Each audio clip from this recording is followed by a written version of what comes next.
Hello friends and welcome to Pendulum EDU. Pendulum EDU पे आप सभी का स्वागत है। गाइस, आज के सेशन में हम लोग डिस्कस करने वाले हैं 16th वाइस प्रेसिडेंशियल इलेक्शंस के बारे में। इससे प्रीवियस जो वीडियो हमने जारी किया था उसमें हमने प्रेसिडेंशियल इलेक्शंस के बारे में बात की थी। आई होप वो आपको क्लियर होगा कि कैसे प्रेसिडेंट के इलेक्शन होते हैं। एंड नाउ उसी को हम कंपेयर करते हुए वाइस प्रेसिडेंट इलेक्शन की बात करेंगे। तो 16th वाइस प्रेसिडेंशियल इलेक्शंस होने वाले हैं। ये इलेक्शन कमीशन ऑफ इंडिया ने नोटिफिकेशन जारी कर दिया है, तो इसके बारे में हम लोग चर्चा करेंगे। सो गाइज, फटाफट से वीडियो को शेयर कर दीजिए, चैनल को लाइक कर दीजिए, वीडियो को लाइक कर दीजिए, चैनल को सब्सक्राइब कर दीजिए। तो स्टार्ट करते हैं हम लोग। सो सबसे पहले हम बात करते हैं टाइम लाइन की। नोटिफिकेशन 5 जुलाई 2022 को जारी किया गया एंड जो नॉमिनेशन के लिए आखिरी तारीख है वो है 19 जुलाई। 19 जुलाई तक नॉमिनेशन फाइल किया जा सकता है, जो भी कैंडिडेट्स पार्टिसिपेट करना चाहते हैं। डेट ऑफ पोल अगर ज़रूरत पड़ी, अगर यानी कि और कोई कैंडिडेट नहीं खड़ा हुआ उनके अपोजिट में, तो जो है इलेक्शंस नहीं होंगे। अगर कोई कैंडिडेट नहीं हुआ तो इलेक्शंस नहीं होंगे, और अगर कोई कैंडिडेट हुआ तो ऑफकोर्स इलेक्शन होंगे। तो फॉर दैट जो डेट ऑफ पोल है वो 6 अगस्त है एंड 10 बजे से शाम के 5 बजे तक पोलिंग होगी एंड काउंटिंग डेट जो है वो 6 अगस्त है। जैसे मैंने आपको बताया था प्रेसिडेंट के इलेक्शन में, वाइस प्रेसिडेंट के इलेक्शन में भी सेम क्राइटेरिया होता है, बस आर्टिकल चेंज हो गया है यहाँ पर। आर्टिकल 68 कॉन्स्टिट्यूशन का क्या कहता है? ये कहता है कि वाइस प्रेसिडेंट का इलेक्शन जो करंट वाइस प्रेसिडेंट हैं उनके टर्म के एक्सपायर होने से पहले ही यहाँ पर इलेक्शन हो जाने चाहिए। आर्टिकल 324 जैसा पहले मैंने बताया था, प्रेसिडेंट के इलेक्शन के लिए और वाइस प्रेसिडेंट के इलेक्शन के लिए जो यहाँ पर जो भी प्रोसीजर्स हैं, जो भी यहाँ पर कंडक्ट किया जाएगा, वो इलेक्शन कमीशन ऑफ इंडिया करती है। अंडर आर्टिकल 324 ये कंडक्ट किया जाता है। साथ ही इसमें 2 और एक्ट जुड़े हैं जो पहले भी हमने डिस्कस किए थे, presidential and vice presidential elections act of 1952 and the rules which are given in 1974। ये सारे जो है इलेक्शन कमीशन ऑफ इंडिया को पावर देते हैं। जो करंट प्रेसिडेंट है, 13th वाइस प्रेसिडेंट है एम वेंकैया नायडू, इनका टर्म एंड हो रहा है 10 अगस्त को। गाइज, मैं आपको बता दूं कि पेंडलम ईडीयू आपके लिए करंट अफेयर्स मैगजीन लेकर आया है। इसमें एनुअल करंट अफेयर्स पार्ट 1 है। 1 जनवरी से लेकर जुलाई तक के करंट अफेयर्स इसमें कवर्ड है। टॉपिक वाइज पूरा कवरेज है, स्टेट न्यूज़ भी है, नेशनल इंटरनेशनल गवर्नमेंट स्कीम सब इसमें कवर्ड है।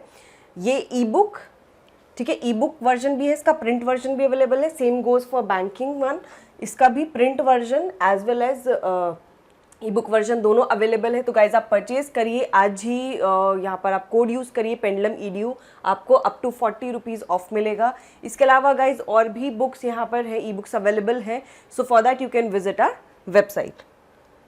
बात कर रहे थे हम वाइस प्रेसिडेंट की। तो who elects vice president of India? तो आर्टिकल 66 क्या कहता है? आर्टिकल 66 कहता है, जैसे कि पहली बात है, हमने प्रेसिडेंट के बारे में पढ़ा था कि प्रेसिडेंट का जो इलेक्शन होता है वो इनडायरेक्ट इलेक्शन होता है, इनडायरेक्टली इलेक्ट होते हैं। वैसे ही वाइस प्रेसिडेंट भी इनडायरेक्टली इलेक्ट होते हैं, और एक इलेक्टोरल कॉलेज होता है जिसमें जो अदर मेंबर्स जो भी प्रेजेंट होते हैं वोट करते हैं।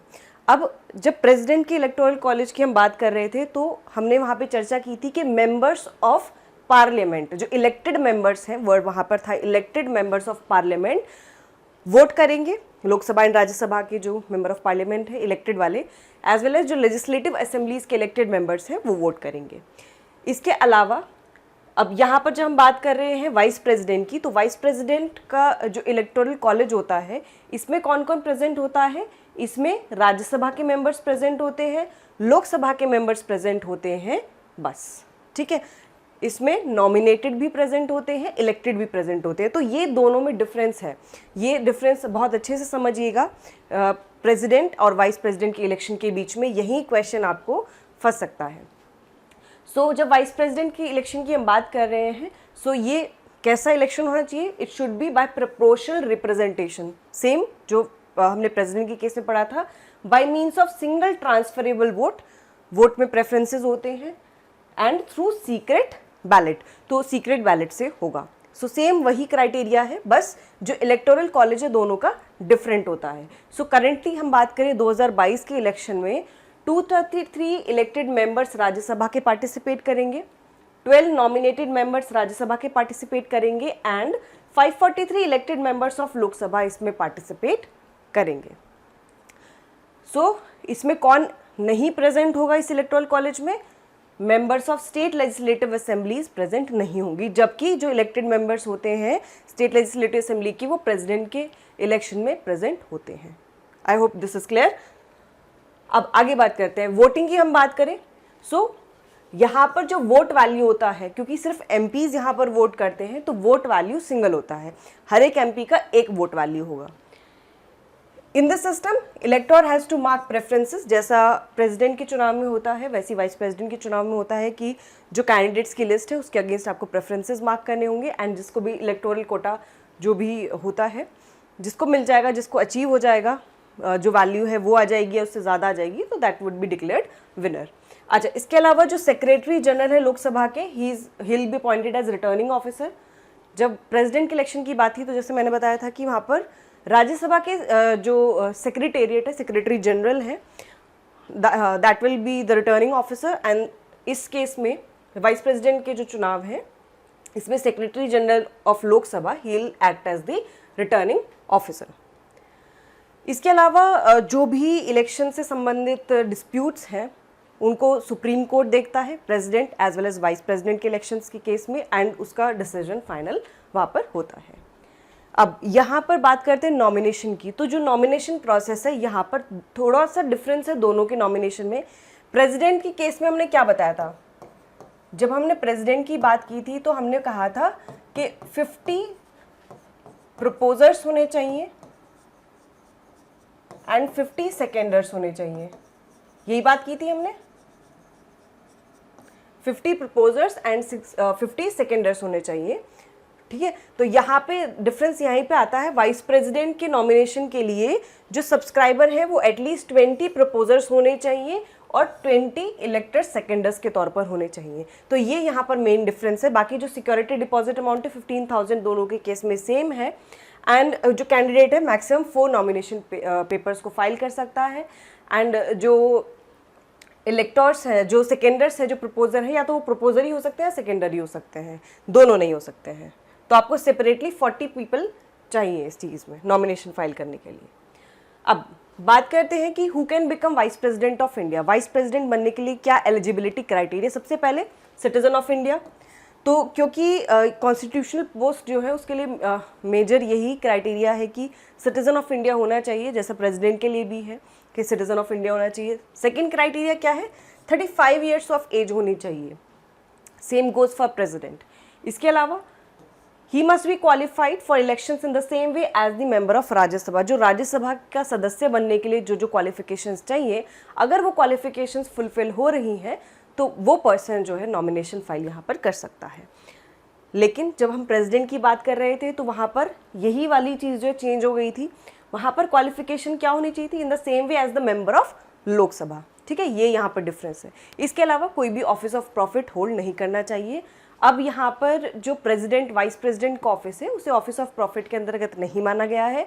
तो जो करंट वाइस प्रेसिडेंट है या करंट प्रेसिडेंट है वो इलेक्शंस लड़ सकते हैं, ठीक है। और अगर कोई मेंबर ऑफ पार्लियामेंट है मान लीजिए, या मेंबर ऑफ कोई लेजिस्लेटिव असेंबली है, वो पार्टिसिपेट करना चाहता है तो एज सून और वो इलेक्शन जीत जाता है तो एज सून एज वो प्रेसिडेंट या वाइस प्रेसिडेंट बनते हैं तो उनको अपने उस पर्टिकुलर सदन से वहाँ पे इस्तीफा देना पड़ेगा, वहाँ पे अपनी पोजीशन ड्रॉप करनी पड़ेगी, ठीक है। आई होप ये क्लियर होगा। अब बात करते हैं वाइस प्रेसिडेंट ऑफ इंडिया की। जब हम बात कर रहे हैं वाइस प्रेसिडेंट ऑफ इंडिया की, so this is the second highest constitutional office in India. ये आर्टिकल जो यहाँ पे मेंशन है, this is for president of India. ये प्रेसिडेंट ऑफ इंडिया से रिलेटेड है आर्टिकल्स। इसमें प्रेसिडेंट ऑफ इंडिया के बारे में पूरा डिस्क्रिप्शन है आर्टिकल 52 से 78 के बीच में कि क्या पावर्स होंगी प्रेसिडेंट की, कौन बन सकता है, qualification etcetera.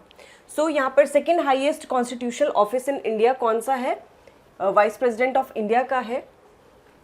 Highest constitutional office कौन सा है? प्रेसिडेंट का है। एंड सेकेंड हाईएस्ट किसका है? वाइस प्रेसिडेंट का है। ये क्लियर है? अच्छा, इसके अलावा जो वाइस प्रेसिडेंट होते हैं वो एक्स ऑफिशियल चेयरमैन होते हैं राज्यसभा के। जो भी राज्यसभा की प्रोसीडिंग्स होती हैं उनको देखते हैं, वही कंडक्ट करते हैं। एंड अगर वो एब्सेंट है तो डिप्टी चेयरमैन ऐड करता है वहाँ पर।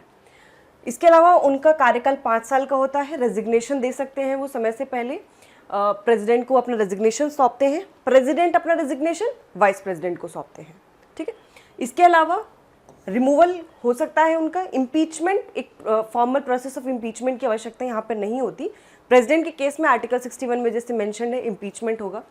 फॉर वाइस प्रेसिडेंट यहाँ पर क्या है कि रेजोल्यूशन राज्यसभा में पास होगा बाय स्पेशल मेजॉरिटी एंड उसको लोकसभा एग्री करना चाहिए, लेकिन उसके लिए 14 दिन पहले प्रायर जो है यहाँ पर नोटिस देना होगा उस केस में।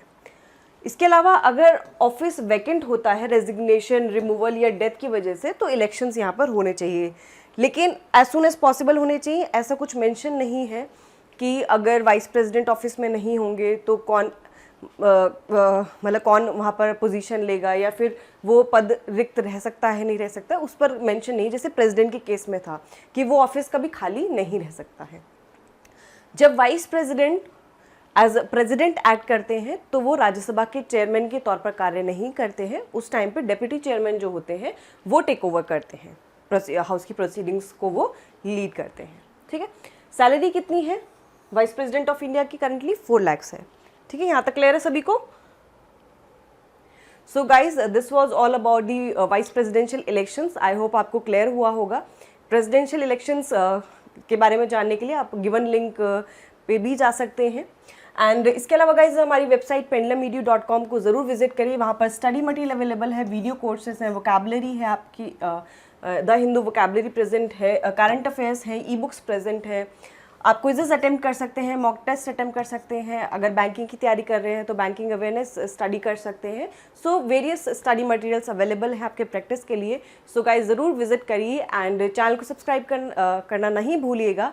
एंड टेक केयर गाइज, फिर मिलते हैं हम अगले वीडियो में। Till then take care and thank you so much.